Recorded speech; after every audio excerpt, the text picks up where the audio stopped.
안녕하세요, 구독자 여러분. 구독과 좋아요는 채널 운영에 큰 힘이 됩니다. 안녕하세요. 제2의 인생을 준비하고 있는 올해로 60세가 된 여성입니다. 저는 평소에도 꾸준히 유튜브를 통해 여러 사연을 챙겨 듣고 있어요. 취미라고 할 정도로 사연 듣는 걸 좋아합니다. 60년 인생 살면서 모질고 힘들었던 시절 다 견디며 정말 치열하게 살아왔다고 자부할 수 있는데요. 그도 그럴 것이 일찍이 남편을 여인 탓에 저를 위한 삶보다는 남은 가족들을 위해 헌신하며 살았습니다. 공사장 허드렛 일, 식당, 건물 청소 등등 안 해본 일이 없을 정도로 힘겹게 살아왔어요. 그래도 아들 둘 다 장가 보내고 재산 정리도 싹 해서 물려줄 거 물려주고 났는데도 눈치 안 보고 쓸 수 있을 만큼 돈도 남더라고요. 그래서 이제는 하고 싶은 일 조금씩 하면서 저만의 시간을 보내려고 노력 중이랍니다. 모처럼 커피 한잔하며 여유로운 날, 지난 삶을 되돌아보며 제가 살아온 이야기를 조금 들려드릴까 해요. 누구나 살면서 크고 작은 이벤트를 많이 겪는다고 합니다. 아무 일 없는 인생은 정말 무미건조하겠죠. 앞서 살짝 언급했다시피 저에게는 아들 둘이 있습니다. 둘 다 너무 예쁘고 소중한 아이들이지만 아픈 손가락이 있어요. 바로 제 큰아들입니다. 어릴 적부터 참 속 많이 썩이고 여러모로 고생 많이 했죠. 오늘 제 사연에 등장하는 주된 인물이 바로 큰아들과 큰며느리랍니다. 몇 년 전 큰아들과 의절할 뻔했지만 마음먹고 큰 깨달음을 얻게 해준 일에 대해 말씀드려 볼까 해요. 부모와 자식은 서로에게 거울 같은 존재라고 하는데 이제라도 정신 차리고 잘 산다고 하니 지켜보는 게 답이겠죠. 그럼 사연 시작하겠습니다. 이야기는 5년 전으로 거슬러 올라가요. 이보게들, 오늘 저녁 집에서 먹는 거 잊지 않았지? 엄마가 너희들 좋아하는 갈비찜 해놨어. 우와, 정말? 역시 엄마밖에 없어. 나 오늘 일찍 퇴근하니까 얼른 갈게요. 아, 맞다. 오늘 집에서 저녁 먹는 날이지? 근데 어쩌나. 나 거래처 사람들이랑 회식이 있는데. 오늘 급하게 잡은 거니? 한 달에 한 번 같이 밥 먹는 날인데 아쉽네. 일이 중요하지 뭐. 어쩔 수 없구나. 다음에 보자, 큰아들. 미안해요, 엄마. 다음 주에 중요한 계약이 있어서 오늘 접대하는 자리라. 오늘 저녁은 호성이랑 둘이 먹어요. 그래, 뭐 어쩔 수 없지. 그래도 우리 큰아들 마음 다잡고 직장 다니는 거 보면 이 엄마가 다 뿌듯해. 항상 응원하고 있는 거 알지? 알죠. 고맙게 생각하고 있어요. 호성아, 들어가면서 빈손으로 들어가지 말고 엄마 좋아하시는 거 사들고 가라. 커피랑 디저트도 사들고 가고. 걱정하지 마, 형. 내가 알아서 잘할게. 형은 일 잘 보고 와. 같이 못 봐서 아쉽지만 뭐 어쩌겠니. 아쉬운 대로 우리 둘이 식사하자꾸나. 아참, 호진아. 내일 호성이 편으로 반찬 보내줄 테니까 냉장고에 넣어두고 아끼지 말고 막 먹어. 엄마가 너 좋아하는 꼬막당 해놨어. 번거롭게. 호성아, 형 집 비밀번호 알지? 그거 치고 들어가서 냉장고에 넣어놔라. 내가 요즘 야근에 출장에 바빠서 집에 잘 없거든. 아무튼 오늘 미안해요, 엄마. 저는 서울에서 태어나고 자랐습니다. 부모님은 전남 화순이 고향이신데 서울로 올라와 작은 잡화점을 운영하시며 살았어요.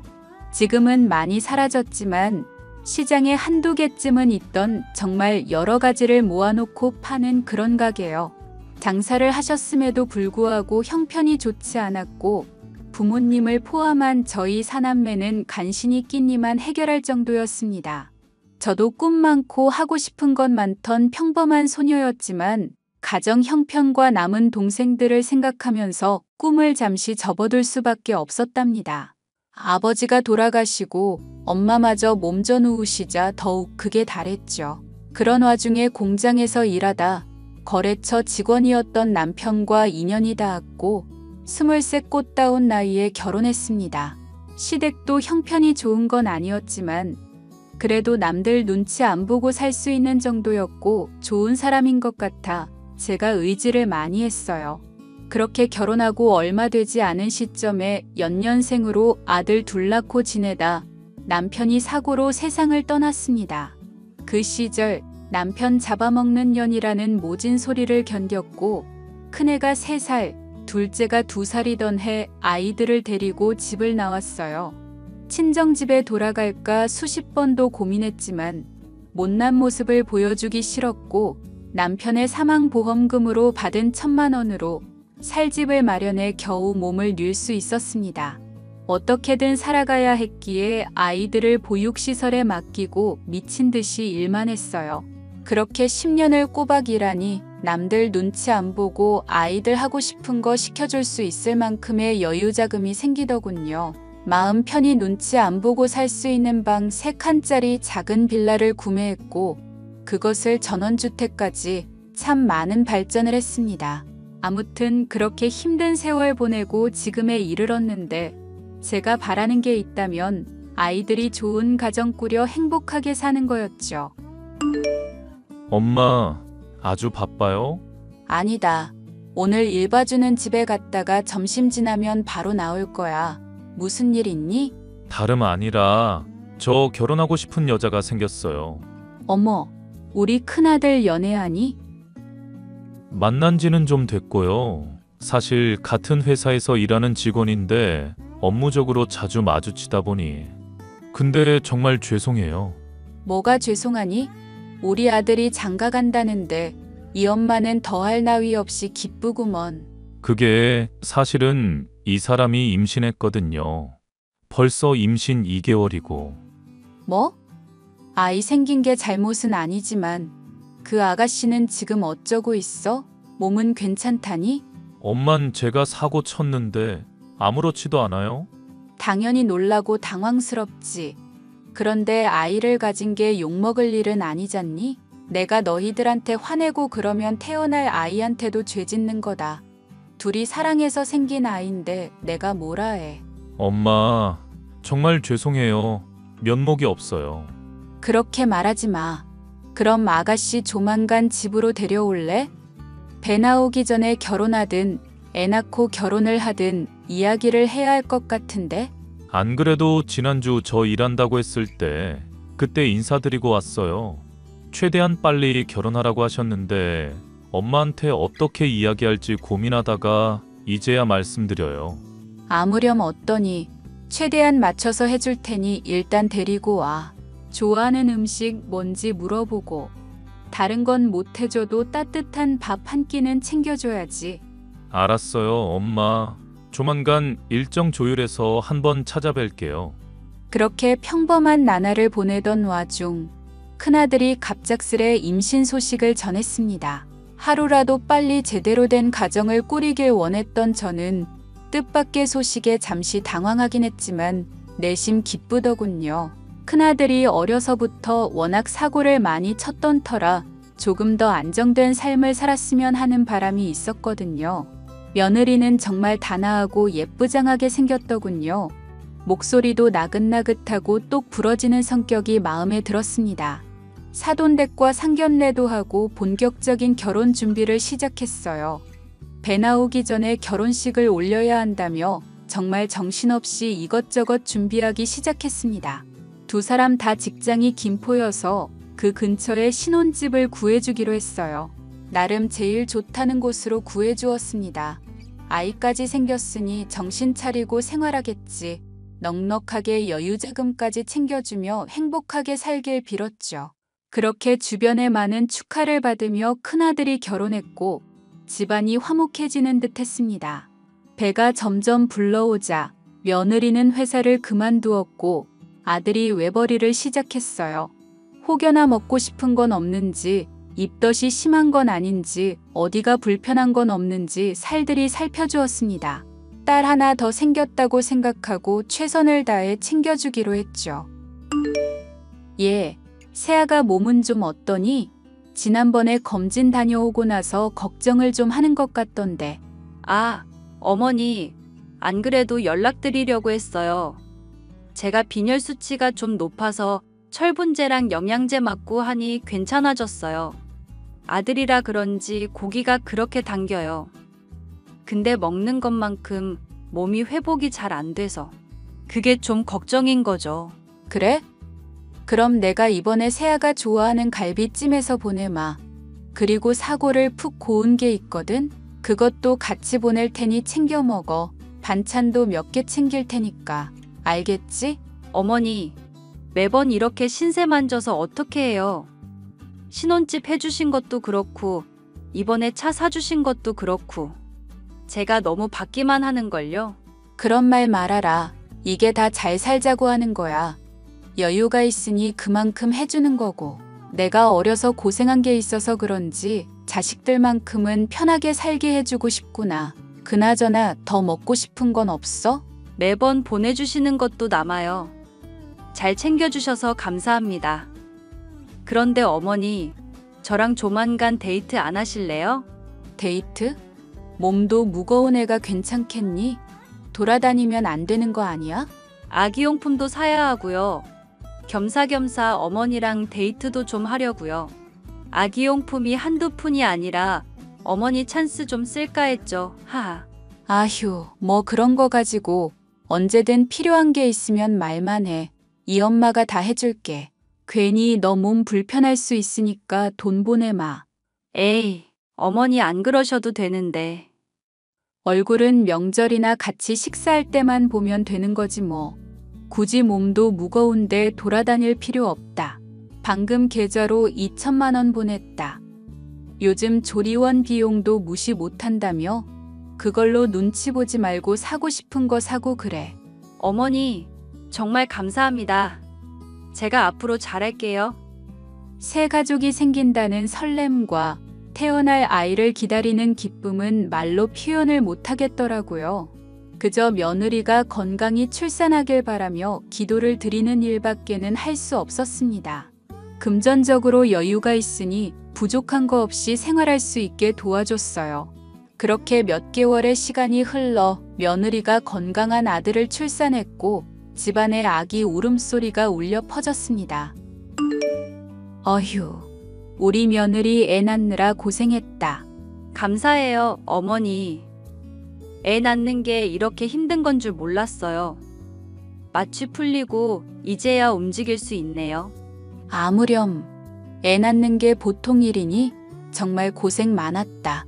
호진이 너 앞으로 더 잘해야 할 거야. 아이랑 아내 위해서라도 더 열심히 살아라. 알겠니? 알겠어요, 엄마.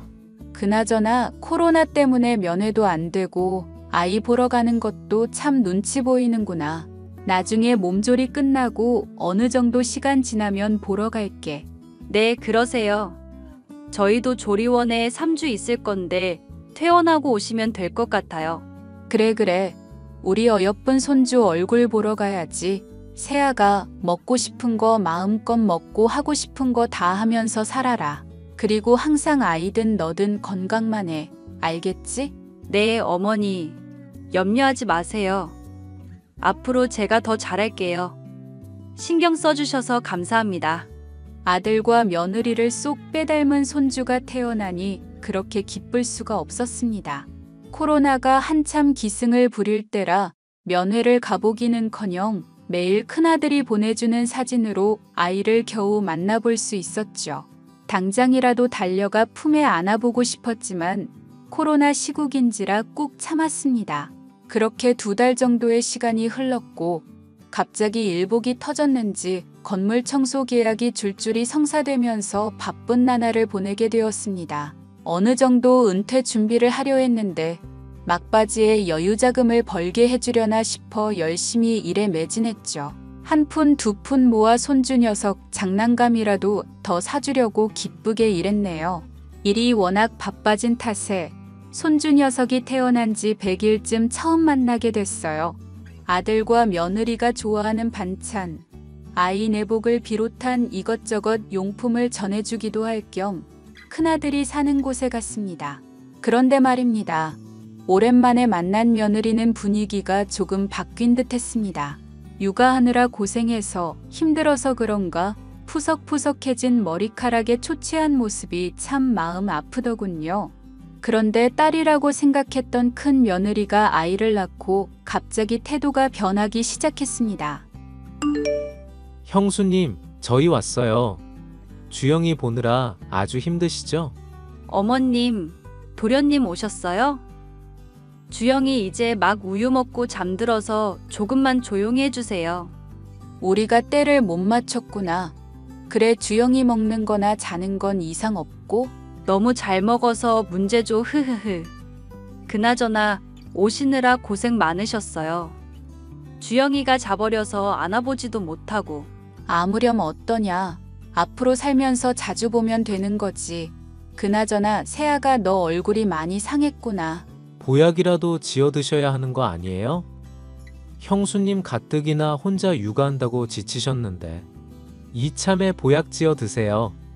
엄마도 다음 주에 보약 지으러 가시는데 겸사겸사 해드리면 되겠지? 에이, 그렇게까지 안 해도 돼요. 아직 나이도 젊은데 무슨 보약이에요. 그나저나 저 좀 쉬고 싶은데 어머니랑 도련님은 언제 가시게요? 아, 그러니? 우리는 아이 깨서 노는 거 보고 싶었는데. 아, 저 쉬고 싶어요. 죄송하지만 이만 가주실 수 있어요? 저 요 며칠 밤새우면서 잠도 제대로 못 잤거든요. 정말 죄송해요. 형수님, 죄송해요. 엄마 모시고 갈 테니까 얼른 쉬세요. 괜히 쉬는 거 방해해서 죄송해요. 아니에요, 도련님. 오시면 커피라도 대접해드려야 하는데 정말 피곤해서요. 오늘은 날이 아닌 것 같아요. 그래, 알았다. 아이 잘 챙기고 세아가 네 몸도 잘 챙기렴. 엄마가 건강해야 아기도 건강한 거야. 알겠지? 아이를 처음 보러 간 날에도 그 뒤에도 뭔가 저희 식구들을 꺼리는 느낌이었죠. 여자가 임신하면서 호르몬 변화가 심하고 아이 낳고도 산후 우울증이니 뭐니 오기도 해서 그러겠거니 했습니다. 하지만 제가 너무 오냐오냐했던 탓일까요? 시간이 지날수록 며느리는 저에게 돈 이야기 말고는 딱히 연락도 하지 않았어요. 그땐 정말 제가 바보 같았던 게 해달라는 대로 다 해줬다는 겁니다. 평생 힘들게 벌어서 운 좋게 부동산 쪽으로 성공도 하고 건물도 몇 채 갖고 있으면서 여유로워졌지만 왠지 심적으로는 조금씩 허전해지는 게 썩 기분이 좋지는 않더라고요. 어느 날은 갑자기 큰아들이 잘 다니던 직장을 때려치우고 사업을 해보고 싶다며 난리였어요. 정해진 금액 받으면서 일하는 것보다 더 큰 금액을 벌고 싶다면서 말이죠.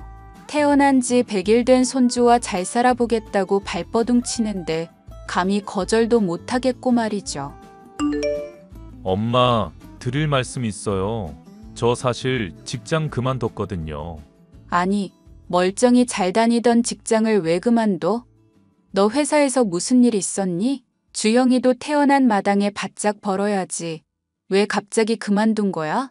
사실 사업을 좀 해보고 싶어서요. 월급 받아봤자 박봉이고.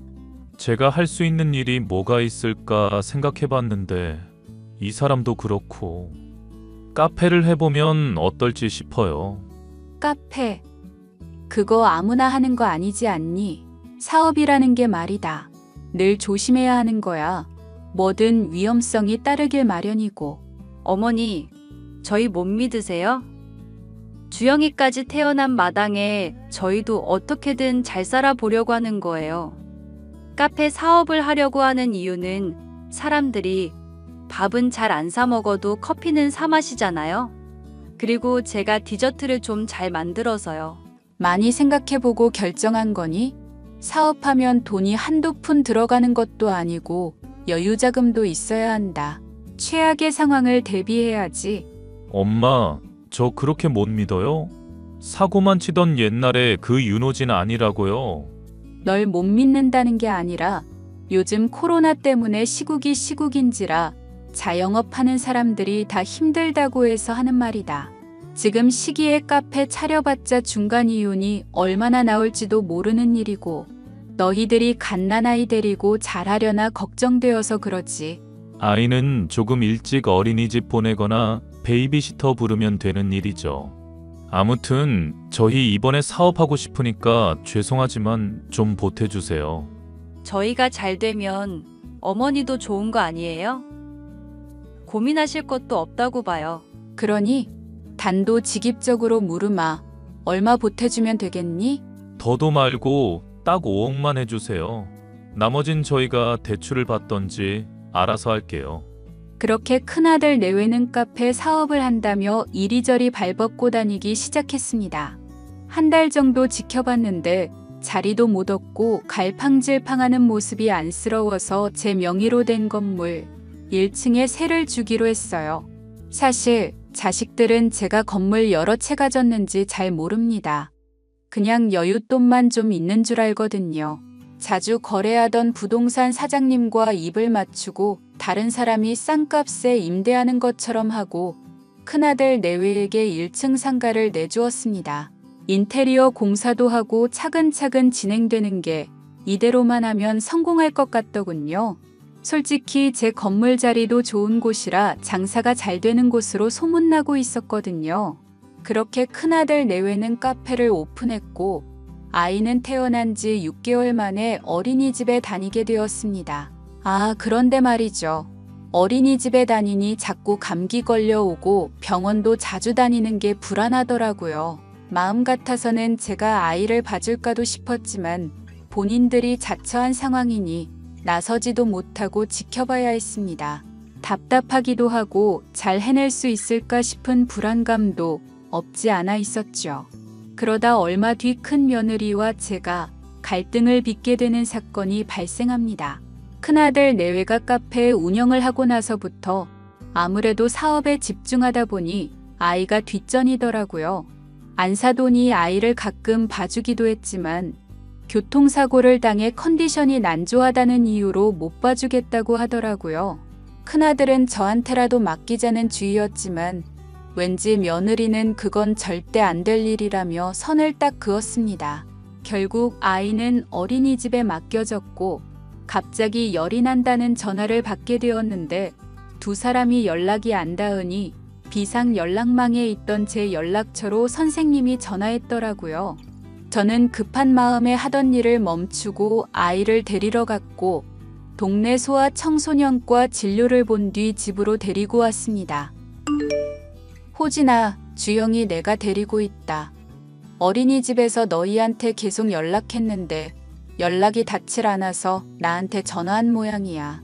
주형이가 열이 좀 많이 나서 병원에 데리고 갔다 왔다. 지금은 약 먹고 잠들었고 우리 집에 있으니까 걱정하지 말고 퇴근하고 오렴. 뭐라고요? 아, 나 핸드폰 고장나서 못 받았었거든요. 일단 알겠어요. 어머니, 주영이 어머니가 데리고 가셨어요? 응, 아까 호진이한테 이야기했지만 저한테 한마디 말씀도 없이 아이 데리고 가시면 어떻게 해요? 저 한참 찾았잖아요. 아니 그게 아니라 세아가 어린이집에서 너희가 연락이 안 된다고 나한테 전화했다니까? 그래서 내가 주영이 데리고 병원. 어머니, 이런 식이면 정말 곤란하세요. 그래도 애 엄마는 전데 저한테 연락하셨어야죠. 제가 지금 갈 테니까 기다리세요. 엄마, 저희 왔어요. 주형이는 좀 괜찮아요? 약 먹고 푹 잘 자다가 지금 보다시피 잘 노는구나. 그나저나 어떻게 연락받은 거니? 내가 아까 호진이한테 말했었어. 어머님, 건물 청소부가 신생아를 만지려 하면 어떡해요? 뭐라고? 지금 내가 무슨 말을 들은 거냐? 어머니, 저 정말 서운해요. 어떻게 저한테 이러실 수 있어요? 아이가 아프면 저한테 연락하셨어야죠. 집이랑 카페가 거리가 얼마나 된다고 전화를 안 받으면 직접 찾아오기라도 하시던가. 예, 말은 똑바로 하자. 정말 서운하네. 나도 일하다 말고 주영이 데리고 병원 갔다 왔어. 보다시피 옷도 제대로 못 갈아입고 이러고 있는데 너는 고맙다는 말이 먼저 아니니? 역겨워 죽겠네, 진짜. 지금 그 옷 청소하실 때 입던 옷이에요? 더러워서 못 봐주겠으니까 꺼지세요. 당신 미쳤어? 왜 이래? 엄마가 주형이 잘 보살펴주고 계셨는데 당신 왜 엄마한테 그런 식으로 말을 하는 거야? 나 솔직히 평소에 어머니 되게 마음에 안 들었어. 어머니, 결혼 전부터 말씀드리고 싶었는데 솔직히 가지고 계신 재산 좀 되시죠? 그걸로 저희 구워 삶으려고 눈치 주시는 거잖아요. 그건 또 무슨 소리냐? 내가 언제 너희들을 구워 삶으려 했다고 그러는 거야? 저희 신혼집 사주시면서 이 사람 한참 붙잡고 말씀하신 거 저 다 알아요. 물론 중간중간 용돈도 주시고 저 잘 챙겨주신 건 감사한데요. 그래도 이건 좀 아니죠. 나는 도대체 네가 무슨 말을 하는지 모르겠다. 알아듣게 이야기 좀 할래? 당신 왜 그래? 정말? 엄마가 당신한테 무슨 짓을 했다고 그래? 아니, 대놓고 우리한테 뭐라고 못하니까 아이 핑계로 이러쿵저러쿵 구워 삶으려고 하시는 거 아냐. 답답하구나. 내가 지금 못할 짓이라도 했다는 거니? 내가 너희들 지원해주고 이거 해라 저거 해라 요구한 적 있어? 그저 너희들 행복하게만 잘 살면 그만이라고 했는데 왜 그런 생각을 하는지 모르겠지만 어이가 없구나. 내가 정그러면 나 안 보고 살면 그만이야. 걱정 안 끼치게 너희들끼리 잘 살라고. 아들 앞이라고 지금 불쌍한 척 하세요? 제가 하는 말 못 알아듣는 척 하지 마세요. 솔직히 저는 저 상황이 이해가 가질 않았습니다. 손주 녀석이 아프다는데 연락받고 가만히 있을 사람이 어딨어요? 당연히 병원 진료 보고 아이 데리고 일터로 갈 순 없으니 집으로 와 쉬게 해준 건데 이게 잘못입니까? 며느리는 말도 안 되는 억지를 부리며 저에게 실컷 떠들기 시작했습니다. 큰아들이 중재해서 겨우 말렸지만 며느리는 제게 고맙단 말 한마디 없이 아이를 데리고 가버리더군요. 나중에 큰아들을 통해서 듣기로는 산후 우울증 증세도 있고 카페 사업까지 병행하니 여러모로 힘들었다는군요. 되려 제가 이해를 못하는 상황이었고 저는 오랜 시간 생각을 하게 됐어요. 이런 대우를 받으려고 지금까지 살아온 게 아니니까요. 하지만 큰아들의 말에도 불구하고 날이 갈수록 며느리의 태도는 점점 과해지기 시작했습니다. 카페도 어느 정도 자리 잡고 본인들이 원하는 수준으로 마진도 챙기며 잘 살고 있었는데 저에게 유독 시비를 걸어오더군요. 혹여나 나이 먹고 제가 자신들 바짓가랑이라도 붙잡을 줄 알았는지 저를 완전 개무시하기 시작했습니다. 명절엔 봉투에 100만 원 담아주면서 온갖 생색이란 생색은 다 내고요. 하지만 큰아들도 중재하는 것도 한두 번이지 결국 자기 자식, 와이프 감싸느라 바빴어요. 이번에 카페 매출 좀 올랐다지? 처음에 우려하던 것과는 달리 잘해주는 것 같아서 마음이 놓이네. 그러게 뭐라고 했어요? 난 믿으라고 했죠? 어머니, 혹시 몰라서 말씀드리는데 저희 사업 잘 된 거 어머니 덕분이라는 소리 듣고 싶으신 거면 하지 마세요. 돈만 대주신 거지 결국 이뤄낸 건 저희잖아요. 그리고 저희 앞으로 많이 바빠질 거니까 기본적인 도리만 하고 살게요. 그건 또 무슨 소리냐? 내가 언제 너희들한테 뭘 바란다던?